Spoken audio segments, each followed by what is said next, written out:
이런 얘기가 있습니다. 여기 계신 분들은 저를 포함해서 영원히 사실 분은 아무도 없습니다. 다르게 얘기하면 언젠가는 최종적인 시간이 우리에게 닥칠 것이고 우리 인생은 하나님 앞에 설 것이란 것입니다. 자, 그런데 그때 구원받은 사람들은 내가 누구이기에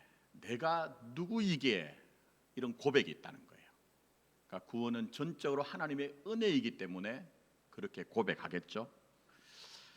그러나 구원받지 못한 사람들은 그분이 누구시기에 탄식한다는 거예요. 사는 동안 건축자의 버린 돌처럼 주님을 취급하였습니다. 자기 의와 공로와 능력으로 살 수 있는 것처럼 생각했는데 최종적으로 하나님 앞에서 보니 그게 무력하다는 거예요. 그래서 그분이 누구시기에 탄식하며 후회하게 된다는 겁니다. 아주 깊은 얘기인데요, 이걸 역으로 시간을 조금 당겨서 보자면 신자의 인생에 있는 일이 뭘까요? 어떤 면에서는 정반대 일이 일어나겠죠. 살면서 과연 그분은 주님은 누구시게 하는 질문과 응답 속에 사는 것이 신앙입니다.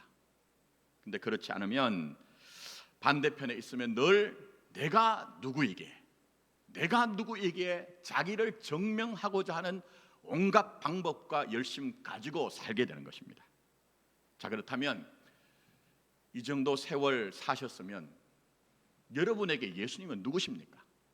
정말 주님과의 영적인 깊은 관계 속에서 예수님을 누구라고 믿고 따르고 계시냐 하는 거예요. 자, 오늘 본문 말씀, 베드로는 주는 그리스도시요 살아계신 하나님의 아들입니다 하는 아주 귀한 고백을 합니다. 성경은 부분적으로 보면 실수할 때가 있습니다. 전체적으로 보셔야 되는데 설교는 그렇게 할 수가 없어요. 여러분이 성경의 맥락을 보시면 주님께서 베드로에게 이 귀한 고백을 이끌어내기 위해 의도적으로 빌립보 가이사라로 가셨다는 것들을 알 수가 있습니다. 자, 빌립보 가이사라가 어떤 곳입니까? 몇 번 설명을 드려서 긴 설명, 자세한 설명은 하지 않겠지만 아주 번성한 곳입니다. 거기에다가 우상 숭배가 아주 만연하던 곳입니다. 원래 그 땅에 살던 사람들은 구약에부터 등장하던 풍요의 신이죠, 바알 신을 섬기고, 또 역사적인 맥락 속에서 헬라 계통의 사람들이 이주해서 거기서 정착해서 살았거든요. 이 사람들은 판신을 섬겼습니다. 그리고 빌립보 가이사라에 대해서 제가 그 도시의 이름을 어떤 뜻이 있는지 말씀드렸습니다만 자기 스스로 자기를 하나님의 아들 퀴리오스, 주라고 하던 로마의 가이사 황제에게 헌정된 도시였기 때문에 로마 황제의 신전이 있던 곳입니다. 그런데 이런 곳에서 주님께서 너희는 나를 누구라 하느냐, 굉장히 의미가 있습니다. 이건 우리에게 해당되지 않는 게 아닙니다. 2000여 년 전의 사건으로 끝나는 것이 아니라 여러분의 인생에서도 마치 신처럼 왕처럼 내 인생을 좌우할 것처럼 등장하는 것이 있거든요. 그래서 우리에게도 주님이 너희는 나를 누구라 하느냐 하는 그 질문을 던지고 계시고 우리는 그 주님 앞에서 응답을 해야 된다는 거예요. 그런데 이 질문 앞에서 베드로는 주는 그리스도시요 살아계신 하나님의 아들입니다 얘기합니다. 하나님의 아들은 설명드렸습니다. 하나님이란 얘기입니다. 그리스도는 뭡니까? 구약의 메시아, 마시아야, 구원자는 얘기입니다. 그런데 무슨 얘기입니까? 예수님이 나의 구원자시며 하나님이라는 거예요. 우리가 눈으로 보기엔 그렇게 힘센 세상의 세력들이 마치 내 인생을 몰아가고 좌우할 것처럼 보이는 세상 가운데서 하나님만이 진정한 나의 구원자시며 나의 하나님이란 이 귀한 고백, 얼마나 귀합니까? 우리도 이 세상을 살 때에 그 고백으로 사는 거거든요. 그 믿음으로 사는 거거든요. 그래서 이 고백이 얼마나 귀하였던지 주님께서는 바요나 시모나 내가 복이 있도다, 내가 복이 있도다 칭찬하시고 격려하시고 축복하세요. 근데 정작 문제는 그 다음에 등장하죠. 그게 뭡니까? 주님께서 옳다, 이제 구속의 완성을 이제 해야 되는 십자가와 부활에 대해서 알려야 되겠다 마음을 먹으셨던지 첫 번째 이제 예고를 하세요. 그런데 말씀 보시면 22절에 어떻게 됩니까? 베드로가 그렇게 귀한 고백을 하고 갑자기 돌변해서 여기 뭐라고 합니까? 붙들고 항변하였다 하겠습니다. 이 말의 원어적인 의미는 붙잡아 잡아 당겼다는 거예요. 붙잡아 잡아 당기면서 꾸짖었다는 얘기입니다. 이런 한번 생각해 보십시오. 아니 제자가 스승을 붙들어 가지고 당기면서 꾸짖었다. 이게 가능한 얘기냐 하는 거예요. 이게 가능한 얘기냐 하는 겁니다. 거기다가 우리가 살펴본 것처럼 주는 그리스도시요 살아계신 하나님의 아들입니다는 이 귀한 고백을 하고 그 하나님이신 구원자이신 주님 앞에서 이렇게 행동한다는 것은요, 양해하고 들으십시오. 세상 말로 싸가지가 없는 정도가 아니에요. 그렇지 않습니까, 여러분? 그래서 주님께서는 사단아 물러가라, 내가 하늘에 계신 하나님의 일을 생각하지 아니하고 사람의 일을 생각하는도다라고 아주 강하게 질책을 하십니다. 물론 여기서 베드로가 사단이라는 얘기는 아닙니다. 사단의 원래 의미는 대적자라는 얘기예요. 그러니까 이 순간만은 주님께서 구속의 완성을 위해서 가셔야 되는 길이 있는데 그것을 막아서니 그걸 거부하는 거예요. 그래서 주님께서는 강하게 질책을 하고 있습니다. 자, 그럼 여기서 의문이 있죠? 그게 뭡니까? 방금 전까지 이렇게 귀한 믿음의 고백을 한 사람이 왜 이렇게 돌변하는가? 왜 이해가 되지 않을 정도로 주님에게 이렇게 격하게 반응하는가? 뭐 이건 복잡한 게 아닙니다. 다른 것이 아니라 내가 생각하는 예수님, 그 예수님과 그리스도이신 예수님 차이가 있다는 거예요. 격차가 있다는 거예요. 내가 원하는 예수님이 돼야 되는데 그런 예수님이 아니니 지금 발칵하면서 지금 이 베드로가 주님 앞에 그렇게 반응을 하고 있는 것입니다. 여러분, 그리스도라는 이름은 말씀드린 것처럼 구원자라는 뜻이 있는데 구약에서는 메시아, 마샤야라고 해서 기름 부음 받은 자입니다. 그러니까 구약은 전부 오실 그리스도에 대한 얘기죠. 그 오실 그리스도를 예표하여 우리에게 앞으로 오실 예수님은 이런 분이다 하는 것들을 나타내기 위해서 특정한 사람들에게 기름을 부었습니다. 대표적으로 왕이나 제사장이나 선지자들, 그들을 통해서 오실 메시아는 그런 분이라는 거예요. 그래서 약속하신 대로 언약의 성취로 우리 주님은 오셨고 진짜 왕으로, 진짜 제사장으로, 진짜 선지자로 우리에게 역사하세요. 네? 그래서 구약을 보시면 그 방대한 분량, 아주 세밀하게 우리 주님의 모든 것들을 약속 속에서 예고를 하고 계시거든요. 그래서 베들레헴 뭡니까? 탄생 아닙니까? 그조차도 하나님의 언약 속에 있습니다. 그리고 나사렛, 예수님의 성장이죠. 이거 제가 전에 이사야서 53장 가지고 한번 해설해드렸어요. 그 다음에 공생의 초기에 가나안 땅에 있는 그 가버나움, 그리고 이제 예루살렘에 올라가셔서 죽으시고 부활하심으로 하나님의 구속의 완성을 이루겠다는 거예요. 그런데 베드로는 그런 예수님은 내가 그리던 분이 아니라는 거예요. 내가 원하고 바라는 것들을 이루어 주셔야 진짜 그리스도이지 메시아이지 어떻게 그럴 수가 있느냐 하여서 발칵하고 지금 하나님 앞에, 우리 주님 앞에 그렇게 반항을 하고 있는 것입니다. 그러나 이런 베드로에 대해서 주님은 강하게 책망하십니다. 질책하십니다. 그건 무슨 얘기입니까? 아니라는 거예요. 내가 너를 택하여 불렀으니 제대로 믿자. 제대로 좀 알고 믿자. 내가 누구인지를 제대로 좀 알고 믿자. 그걸 이제 우리에게 말씀합니다. 그러니 오늘도 너희는 나를 누구로 하느냐 하는 것들은 교회와 성도에게 여전히 주님이 우리에게 질문을 던지고 계신 거예요. 그 가운데 그리스도는 말씀드린 것처럼 세 가지 직임, 직분과 관련이 있다고 했습니다. 왕과 뭐라고 했죠? 제사장, 선지자. 그래서 하나하나 제가 다는 아니고 중요한 부분만 다룬데 오늘은 왕이신 그리스도에 대한 부분입니다. 왕이 누굽니까? 뭐 우리는 사극을 봐서 직접 본 적은 없지만 사극을 봐서 잘 아시죠? 한 나라를 통치하는 그런 사람입니다. 왕권을 가지고. 근데 여러분, 세상 왕과 우리의 진정한 왕이 되시는 예수님은 차이가 있죠. 세상 왕은요, 자기를 목적으로 합니다. 사극 많이 보셨을 거예요. 그래서 자기한테 마음 안 들면 제 마음대로 할 수 있는 게 왕입니다. 그러나 여러분의 인생에 진짜 왕이 되시는 주님은 그래서 자기 힘과 권세를 가지고 자기를 목적으로 하는 것이 아니라 여러분을 목적으로 하세요. 그래서 뭐라고 하시죠? 내가 섬김을 받으러 온 것이 아니라 뭐라고요? 섬기시는 분이에요. 섬기는 왕이 우리 주님이세요. 근데 그렇게 섬기는 것이 집약되어 있는 것이 엑기스가 뭡니까? 십자가입니다. 그래서 오늘도 하나님은 여러분을 십자가로 섬기세요.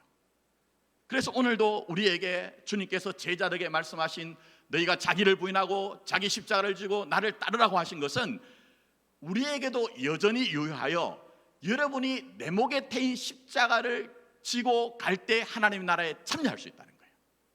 이 신앙적인 내용을 잘 하셔야 됩니다. 이게 너무너무 중요하거든요. 문장이 좀 길지만 자, 다시 한번 확인합니다. 예수님은 어떤 왕이시라고요? 섬기는 왕이다. 근데 그분은 우리를 뭐로 섬기죠? 십자가로 섬깁니다. 그래서 내 목에 태인 십자가를 지고 주님을 따를 때에 하나님의 나라에 참여할 수 있으니 십자가 지고 나를 따르라, 이렇게 말씀하고 계시는 것입니다. 그래서 여러분 보시면 지금 이 순간은 베드로가 알지 못해요. 그러나 지난주에 우리가 전체적인 베드로 인생을 봤죠? 그게 뭡니까? 주님의 긍휼의 풍성한 사랑 가지고 결국은 이 베드로가 십자가의 사람 되도록 하시는 것이거든요. 그리고 그런 베드로를 통해서 성도인 너희의 인생도 베드로처럼 그런 길을 가고 있다고 얘기하고 있습니다. 그래서 우리에게도 자기를 부인하고 자기 십자가를 지는 것이 멀리 있는 것이 아니고 내 인생이고 내 시간이라는 거예요. 자, 그런 점에서 보십시오. 여러분의 인생에 종종 등장하는 십자가가 남의 것이던가요? 외면하고 싶다고 해도, 비켜나가고 싶다고 해도 그거 그렇게 될 수가 없습니다. 근데 놀란 것은 우리가 오히려 믿음 가지고 자원하여 자기 목에 십자가를 지고 따르면요, 주님이 이미 죽으심과 부활을 통해 우리에게 다 보여주신 하나님의 영광과 존귀와 돌보심을 경험할 수 있는 거예요. 그게 신앙의 신비입니다. 그게 신앙의 신비. 자, 그래서 우리에게도 내 목에 태인 십자가를 지라 말씀하시는데 저도 그렇지만 여러분도 마찬가지로 쉽지가 않습니다. 그래 베드로가 발칵하잖아요. 발칵한 이유는 말씀드린 것처럼 내가 원하는 예수님 아니라는 거예요. 그래서 오늘 본문 말씀 보시면요, 이 베드로가 왜 이렇게 반응하는가에 대해서 숨겨놓은 내용이 있습니다. 그게 뭐냐면 주님께서 베드로를 뭐라고 하시죠? 이름을 부를 때 바요나 이렇게 합니다. 바요나 시모나. 요한복음 가면은 요한의 아들 시모나라고 얘기해요. 그거 설명할 시간은 없고요. 이 바요나 시몬이라는 말은, 바요나라는 말을 분절, 그러니까 이 단어를 분절을 하면요, 바라는 말은 아들이라는 뜻입니다. 자, 그럼 무슨 얘기죠? 요나의 아들 시모나, 이런 뜻입니다. 그런데 이걸 분절하지 않고 하나의 단어로 부르면요, 이 마태복음은 원래 1차 독자가 유대인들이었습니다. 유대인들에게는 이 바요나란 말을 분절하지 않고 들으면 그걸 어떻게 이해했느냐? 그 당시에는 로마에 항거하는 사람으로 이해를 했습니다. 어떤 사람이라고요? 로마에 항거하는 사람으로 다 이해를 했다는 거예요. 그러면 베드로가 누굽니까? 민족혼에 불타던 사람이었다는 거예요. 주는 그리스도시요 살아계신 하나님의 아들입니다 하는 것은 예수님이 대단한 기적과 표적과 이사를 통해서 뭔가 능력을 행하시니 내가 저 예수를 통해서 민족의 독립을 쟁취할 수 있다는 그 어떤 열망, 갈망이 나타난 것이 사실은 주는 그리스도시요 살아계신 하나님의 아들이라는 거예요. 그래서 이런 베드로의 모습이 나타난 게 있죠. 마태복음 26장 가면은 예수님께서 기도가 끝나신 후에 대제사장의 종들이 예수님을 체포하러 왔을 때에 베드로가 어떻게 합니까? 대제사장의 종 중에 한 명의 귀를 칼로 쳐서 떨어뜨리잖아요. 이상하지 않으세요? 아니, 예수님을 따라다니는 제자들이 왜 칼을 갖고 다니느냐? 그게 그런 의미가 있는 겁니다. 자, 그러니 베드로가 주님께 격하게 반응한 것, 항의한 것은 다른 것이 아닙니다. 내가 원하는 예수님 되어주세요. 당신이 정말 메시아라면, 그리스도라면 왕이셔야 되는데 그 왕이 되셔서 저 로마 제국을 쳐서 무너뜨려서 정말 우리가 원하는 그것을 이루어 주셔야 된다는 겁니다. 그런데 주님께서 이제는 내가 예루살렘에 올라가면 대제사장들과 서기관들에게 죽임을 당한다니, 이게 도무지 내가 기대하고 원하던 예수님이 아니거든요. 그래서 지금 베드로가 격하게 반응하는 것입니다. 그런데 이 베드로의 모습은 다른 사람이 아니라 바로 우리 자신 아닙니까? 저는 말씀을 묵상하니 베드로에게 나타나는 이 모습, 저의 자아상입니다. 내가 원하고 바란 것도 이루어지지 않을 때 우리도 베드로처럼 격하게 반응하고 불평하고 원망하기도 하거든요. 제가 조금 더 베드로가 뭘 생각하고 있었던지를 설명드리기 위해서 역사적인 사실을 가지고 좀 설명드리려고 해요. 이건 말라기부터 시작해서 세례 요한까지 신구약 성경에 중간기가 있습니다. 한 400년 정도 되는데 이게 성경에는 안 나타나요. 그러나 중간기 역사를 잘 알면 복음이 무엇인지 풍성하게 드러납니다. 다 설명드릴 시간은 없고 오늘 베드로와 관련한 것만 간략하게 말씀드릴게요. 여러분 아신 것처럼 이스라엘은 굉장히 고난의 역사 가운데 있었습니다. 아시죠? 솔로몬 사후에 나라가 두 동강 납니다. 남쪽은 뭐죠? 유다, 북쪽은 이스라엘. 근데 북쪽 이스라엘이 어디에 망합니까? 아수르. 남쪽은요? 바벨론에. 그리고 난 후에 성경에 바사라고 하는 페르시아의 지배를 받습니다. 그리고 그 다음에는 저 유명한 알렉산더 대왕, 그 헬라 제국의 이제 지배를 받거든요. 그런데 이 알렉산더가 젊은 나이 요절하지 않습니까? 제국이 네 동강이 납니다. 네 동강. 그래서 그 헬라 제국 가운데 하나인 애굽에 있었던 발음이지 어렵습니다. 프톨레미 왕조의 지배를 받았습니다.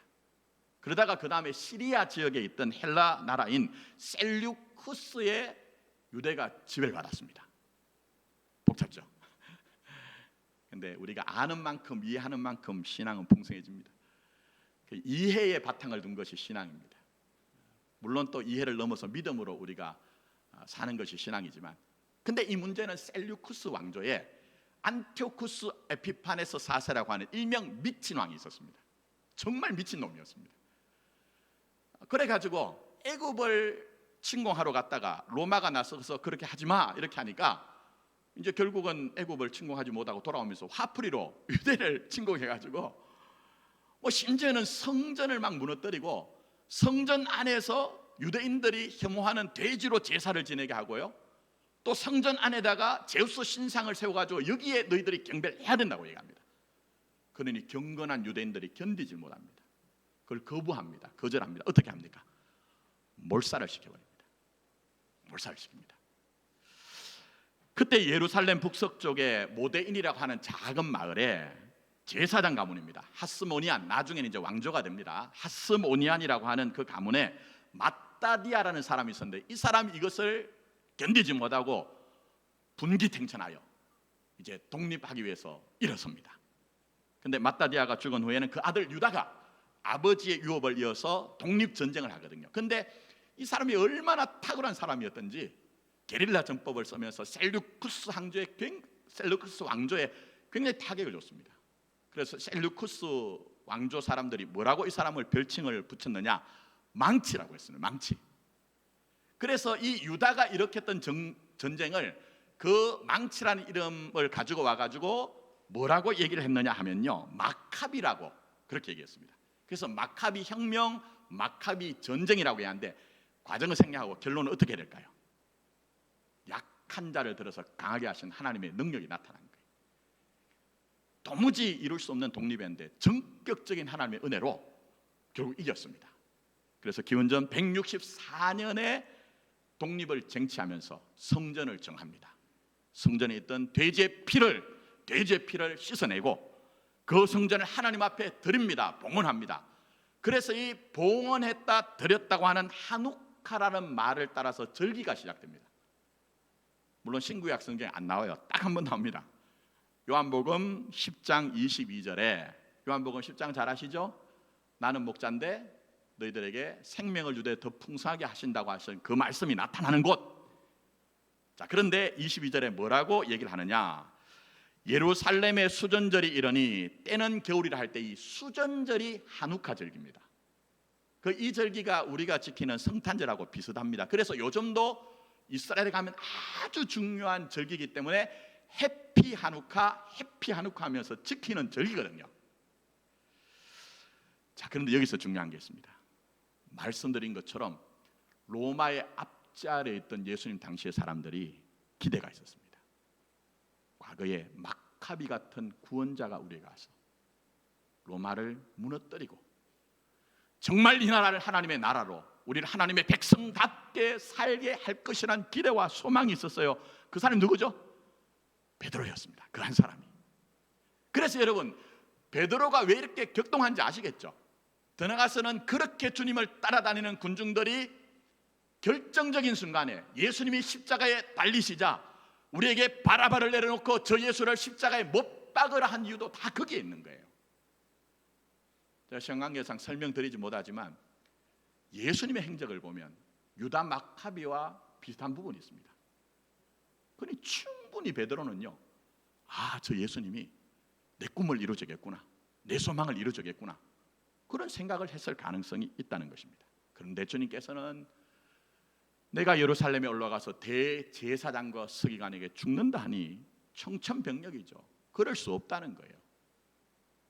근데 이런 모습이 우리의 모습이거든요. 이런 모습이. 목사인 저 자신을 말씀드렸지만 우리의 진실한 모습은 바로 베드로 안에 보여지는 우리의 모습이 그게 있거든요. 그러나 중요한 게 있습니다. 택한 하나님의 백성들, 자녀들은요, 하나님이 그렇게 살도록 하지 않으세요. 여러 가지 방법 통해서, 말씀 통해서라든지 기도하면서 깨닫게 하시든지, 아니면 삶의 이런저런 우여곡절과 사연들 속에서라든지, 진짜 신앙은 내가 원하는 예수를 바라보고 쫓아가는 것이 아니라 주님처럼 자기 목에 태인 십자가를 지고 하나님의 나라에 참여하는 것이구나 하는 것을 알게 하신다는 거예요. 그걸 지금 성경이 우리에게 말씀하고 계신 거예요. 그러니 자기를 부인하고 자기 십자가를 지라는 것을 여러분이 오해하는 것처럼 금욕적인 차원에서 그렇게 말씀하시는 게 아닙니다. 결국 신앙은 내가 바라고 원하는 예수가 아니라 십자가를 지신 예수님이 나의 구원자라는 사실을 인정하고 내 목에 태인 십자가를 믿음으로 감당하여 하나님의 나라에 참여한다는 것을 인정하는 거예요. 그 속에 여러분 인생과 교회가 있는 것이지, 우리가 베드로처럼 계속 끝까지 내가 바라고 원하는 것을 당신을 통해 이루어져야 된다, 이렇게 될 수는 없다는 거예요. 구원받았다고 하면. 그래서 여러분, 성경에는 이런 부분 양보하지 않죠. 그래서 제가 영접이란 부분을 다룰 때에 예수님께서 기적을 행하시자 사람들이 주의 이름을 믿었다고 했지만 예수님은 그들에게 의탁하지 않은 이유가 뭡니까? 자, 리빙 바이블 통해서 해석해 드렸죠. 변덕이라고 했습니다. 뭐가 변덕입니까?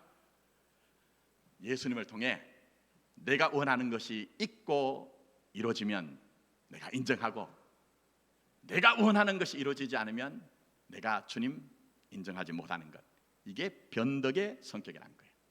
그러나 말씀드린 것처럼 알 수는 없지만 우리가 정말 태초 전에 하나님께서 영혼 가운데 그리스도 예수 안에 택정함을 입은 하나님의 백성이고 자녀라고 하면요, 그런 신앙이 없다는 게 아니고요, 그런 마음을 가지지 않는다는 것이 아니고 그 자리에 머물 수가 없다는 거예요. 그 자리에 머물 수가 없다는 거예요. 그래서 사복음서를 보시면 기적과 표적과 이사가 굉장히 많이 나타납니다. 그 현상이죠. 원하는 것이죠. 그런데 무슨 얘기합니까? 그게 다가 아니야. 그게 목적이 아니야. 너희들은 예수께로 더 가까이 나가야 된다. 그래야 하나님의 나라를 살 수가 있다 하는 것을 복음서가 우리에게 얘기하고, 또 사도 바울은 서신서에서 나는 예수의 십자가 외에는 드러내지 않고 자랑하지 않겠다고 얘기를 하고 있는 것입니다. 그러니 여러분, 자기를 부인하고 자기 십자가 지는 것은 베드로와 제자들에게만 해당되는 것이 아니라 여러분이 살아내야 되는 시간과 여러분의 인생의 현장에서 그렇게 사셔야 된다는 거예요. 사셔야 된다는 거예요. 물론 제가 이렇게 성경에 있는 것을 자꾸 날 것으로 드러내니까요, 막 힘들기도 하고 마음이 부담도 되는데요, 또 어떤 분들은 그런 의문도 있잖아요. 그러면 우리 예수 믿는 거 뭡니까? 우리가 때로 살면서 결핍을 느끼고 성경에서도 우리에게 기도하라고 했는데 기도하는 것은 전혀 그런 마음도 가지지 말고 결과와 상관없이 사는 것입니까? 이런 의문을 가집니다. 근데 지금 말씀드리는 것은 그거하고 관련이 없습니다. 차원이 다르다는 거예요. 그 부분은 제가 기도라는 주제를 다룰 때 다루겠습니다만, 제가 여러 번 얘기를 했죠. 주님께서 우리에게 기도를 가르친 기도 중에 정말 중요한 기도가 있습니다. 제가 볼 때는 그게 뭐죠? 일용할 양식 구하라고 하잖아요. 하나님의 자녀 백성이 누굽니까? 세상 사람들은 양식이라는 그 사소한 문제는 너무나 사소하기 때문에 내 실력껏 산다고 생각하는 거예요. 근데 우리는 궁극적인 차원이든지 육신적인 필요든지 우리에게 아버지 하나님은 정말 좋으신 하나님이기 때문에 아들이 떡을 달라고 하는데 돌을 주겠으며 생선을 달라고 하는데 뱀을 주시는 하나님이 아니기 때문에 아버지 하나님께 나가서 아들의 이름으로 구할 때 구하여지고 찾을 때 찾아지고 문이 열려지는 것을 경험하며 사는 것이라는 거예요. 그러니까 그 차원이 다르다는 거예요. 그걸 얘기하는 게 아니라는 거예요. 그럼에도 불구하고 신앙이 뭡니까? 결국은 하나님을 기뻐하는 겁니다. 내 삶에 때로는 십자가가 등장한다 할지라도 그 십자가 안에 우리 주님이 이미 부활과 승천과 지금도 여전히 우리를 위해 간구하시는 그 영광 가운데 계신 것을 알기 때문에 우리는 정말 그 십자가를 우리에게 등장시키는 것이 고생스럽게 하기 위한 것이 아니고 세상이 도무지 알 수 없는, 인간적인 차원에서 도무지 누릴 수 없는 그 하나님의 나라를 누리게 하기 위해서 네 목에 태인 십자가를 지고 나를 따르라 하는 것을 알고 기꺼이 감사하며 자원하며 그 길을 가는 것입니다. 그래서 여러분, 감각적으로 이게 안 하다 하시면요, 인간관계 한번 생각해 보십시오. 여러분 곁에 어떤 사람이 정말 여러분들한테 잘해요. 얼마나 잘하는지 몰라요. 근데 어느 순간 보니까 발견한 게 있는데 그게 뭐냐 하면은, 이 사람이 이렇게 잘하는 것은 나 자신을 기뻐해서가 아니고 나를 통해서 뭔가를 이뤄내기 원하는 게 있구나 하면 그게 뭐죠? 그건 교제가 아니고 뭐라고요? 거래가 됩니다. 거래. 자, 그 다음에 그 사람이 너무너무 우리한테 이제 막 친절해요. 근데 말씀드린 것처럼 나중에 보니까 이 사람이 나를 통해서 뭔가를 이루기 위해서 친절했다고 하면 그건 친절이 아니라 뭐죠? 아부인 거예요. 아부. 그런 사람들이 어떻게 돌변하죠? 나를 조종해서 자기가 원하는 것을 이루어내려고 하다가 그것이 확인이 되지 않을 때 어떻게 하죠? 돌변하여 오히려 우리에게 대해서 어떻게 됩니까? 급박하죠. 여러분 그런 거 경험하지 않으세요? 그래서 여러분, 만약 그런 사람이 내 곁에 있다고 하면 그 사람이 정말 좋고 편하고 환영이 되던가요? 쉽지 않습니다. 그럼 하나님과의 관계 한번 잘 생각해 보세요. 우리에게 하나님을 통해서 이루어내고 싶은 마음이 없는 게 아닙니다. 오히려 제가 기도의 부분에 대해서 말씀드리겠지만 하나님은 정말 우리에게 필요한 것들은요 공급하시거든요. 근데 그것을 차지하고 우리가 끝까지 하나님에 대해서 내가 원하는 것을 이루어내야 됩니다 하는 마음 가지고 주님을 대한다고 하면 주님 마음이 어떨까요? 우리가 마음 상하는 것처럼, 우리가 아이고 쏘갔구나 하고 마음 상하는 것처럼 그런 마음이 들지 않을까요? 그런 점에서 주님께서 자기를 부인하고 자기 십자가를 지고 나를 따르라, 너 나와 함께 좀 있는 모습 그대로 존재와 존재로 만나고 인격과 인격으로 만나서 원하는 것 때문에 나를 따르는 것이 아니라 내가 기뻐서 내가 좋아서 그렇게 좀 따라왔으면 좋겠다, 그렇게 우리에게 지금도 주님 말씀하고 계신 거예요. 우리에게. 저는 우리 교회에 속한 모든 하나님의 가족들인 저와 여러분들이 다른 얘기 듣지 말자는 것은 아니지만 정말 이 하나님 말씀 속에서 우리에게 말씀하신 하나님의 음성을 들었으면 좋겠고, 또 시대를 통해 우리에게 나팔처럼 말씀하신 하나님의 음성을 들었으면 좋겠어요. 이건 개인에 관한 문제만이 아니고요, 교회도 마찬가지입니다. 교회도 마찬가지예요, 여러분. 왜냐하면 교회가 이 길 가지 않으면요 지금 당장은 아무 문제가 없는 것처럼 보이지만 망합니다. 진짜 망합니다. 이건 제가 위협을 하거나 겁박을 하자는 것이 아니라 거기를 꼭 가자는 거예요. 그게 바로 오늘 이 시대의 교회들 모습 아닌가요, 여러분? 우리가 아프지만 제가 나면서 어릴 때부터 교회를 다니고 70년대, 80년대, 90년대까지 대부흥기를 경험했습니다. 그 속에서 저는 어릴 때 자라나서 아주 이른 나이에 전도사로 시작해서 지금껏 목회를 하고 있습니다. 근데 왜 이렇게 급격하게 쪼그라들까? 왜 이렇게 급격하게 무너질까? 목사로서 가만히 생각해 보니까요, 우리가 지난 70년대, 80년대, 90년대 너무 잘 되니까 정말 중요한 것을 놓쳤구나. 그게 뭡니까? 내게서 자꾸 조건과 이유를 찾는 거예요. 근데 성경은, 교회는 그렇지 않다고 하거든요. 신앙은 그렇지 않다고 하거든요. 그래서 예를 들면 여러분, 누굴 폄훼하게 하기 위해서 그런 건 아닙니다. 우리 강 건너편에 여의도 순복음교회 별세하신 조영기 목사님 계시잖아요. 저도 어릴 때 목사가 되기로 작정을 하고, 그 당시에는 누구의 설교를 듣는다는 것이 쉽지가 않아가지고 카세트에다가 그 설교를 유명하신 분들 다 녹음을 해가지고 마이마이 그 귀에 꽂고 학교를 오가기도 하고 또 쉬는 시간에 듣기도 하면서 그분들 흉내 냈어요. 근데 그 가운데 한 분이 조영기 목사님이거든요. 저 흉내 잘 냅니다. 근데 그때 아주 어릴 때 감명 깊게 들었던 내용 중에 하나가 뭐냐면요, 이분이 누누이 뭐라고 했냐면 자기는 폐병에 걸려서 기도원에 들어갔다는 거예요. 그게 두 가지 기도했다는 거예요. 하나님, 폐병 고쳐주세요. 하나님, 저 좀 굶지 않게 해주세요라고 그렇게 기도했다는 거예요. 이건 무슨 얘기일까요? 자신의 원래 출발을 비참해 두고 있다는 것이고, 더 나아가서는 그런 결과는 전부 다 뭐죠? 하나님이 하셨다는 거예요. 근데 제가요, 시간이 지나고 세월이 지나다 보니까 말씀하시는 분도 달라지고 듣는 사람도 달라지더라고요. 저 같은 목사들이 그 메시지를 가지고 우리도 조용기 목사처럼 큰 꿈을 가지자. 작은 꿈은 안 된다. 비전을 가지자. 비전이 우리를 이끌어가기 때문이다. 근데 성경에 그런 얘기가 있던가요? 정말 여러분이 목사의 얘기를 들으실 때 이것이 그런가 하여 하나님의 말씀을 상고하고 묵상하고 살피면서 들어야 되는 이유가 거기에 있는 거예요. 근데 우리는 그게 진리라고 생각하고 그쪽으로 지금 끝까지 달려왔거든요. 조용기 목사님은 하루에 3시간씩을 기도하여 30만 명을 이루었는데 우리는 그렇게 기도하지 못하니까 1시간을 기도하자. 근데 성경에 그런 얘기가 어디 나오던가요? 근데 우리는 그게 옳다고 생각했습니다. 그게 신앙 아니거든요. 그게 바른 것 아니거든요. 그래서 우리 주님은 우리에게 어느 자리로 돌아가라는 겁니까? 십자가 앞에 가까이 나가라.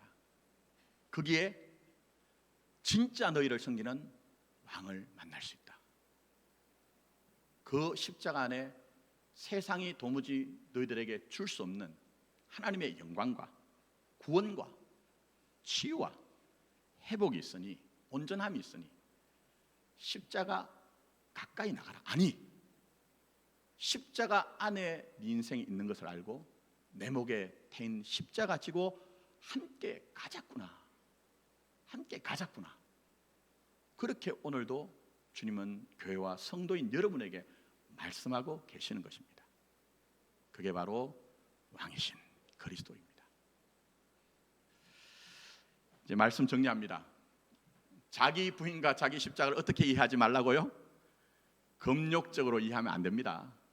그럼 여러분이 복음의 풍성함과 신앙의 풍성함을 다 놓치고 삽니다. 찌들려 삽니다. 그리고 더 나가서 내 목에 태인 십자가를 지라는 것은 주님이 그저 여러분을 불러내가지고 고생시켜서 자기의 유익을 취한 것이다? 아니라고 했습니다.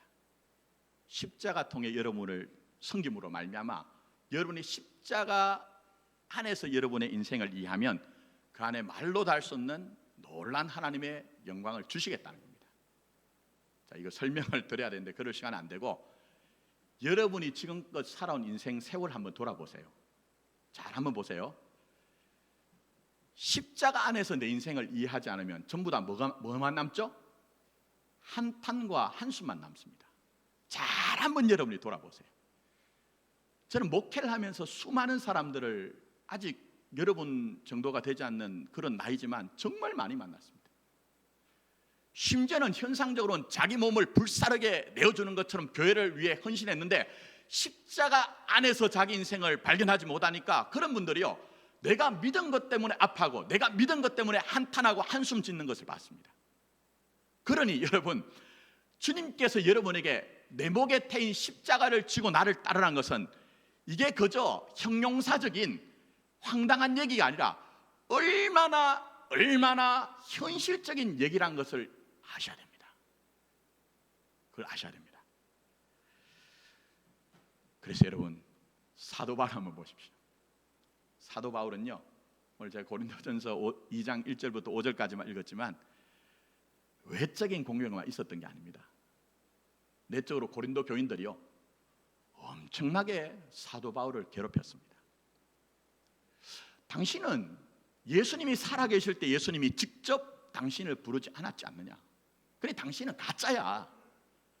아니, 당신은 정말 글로는 대단한 것 같은데 설교하는데 그 말이 별로야. 그래, 내세우는 것은 뭔가 고상한 것 같은데 우리를 썩여 먹어가지고 당신의 그 유익을 찾고자 하는 것 아니냐, 등등등 온갖 힐난과 비난이 있었습니다.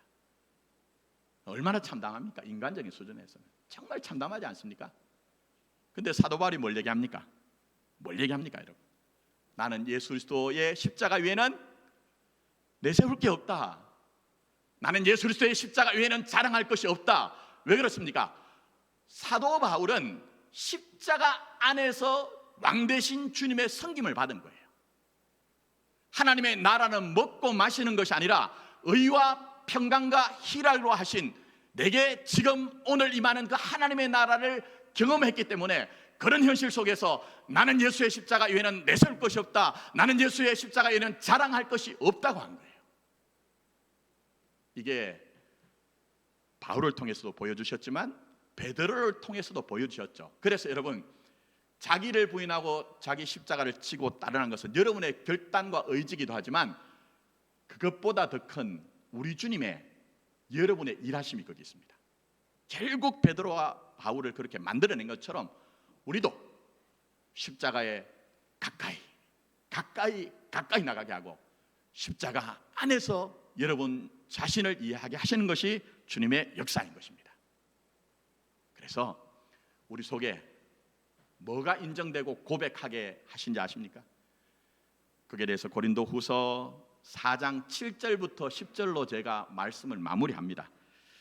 들으실 때 하나님, 종교적으로 살지 말게 하시고 복음 안에서 살게 해주셔서 우리에게 주신 말씀 속에 우리도 이 영광, 존귀, 능력으로 살게 해달라는 소원이 좀 일어났으면 좋겠어요. 정말 그렇습니다. 제가 읽어드리겠습니다. 우리가 이 보배를 질그릇에 가졌으니 이는 심히 큰 능력은 하나님께 있고 우리에게 있지 아니함을 알게 하려 함이라. 우리가 사방으로 우겨쌈을 당하여도 쌓이지 아니하며 답답한 일을 당하여도 낙심하지 아니하며 박해를 받아도 버림받지 아니하며 거꾸러뜨림을 당하여도 망하지 아니하고 우리가 항상 예수의 죽음을 몸에 짊어짐은 예수의 생명이 또한 우리 몸에 나타나게 하려 함이라. 할렐루야. 기도하도록 하겠습니다.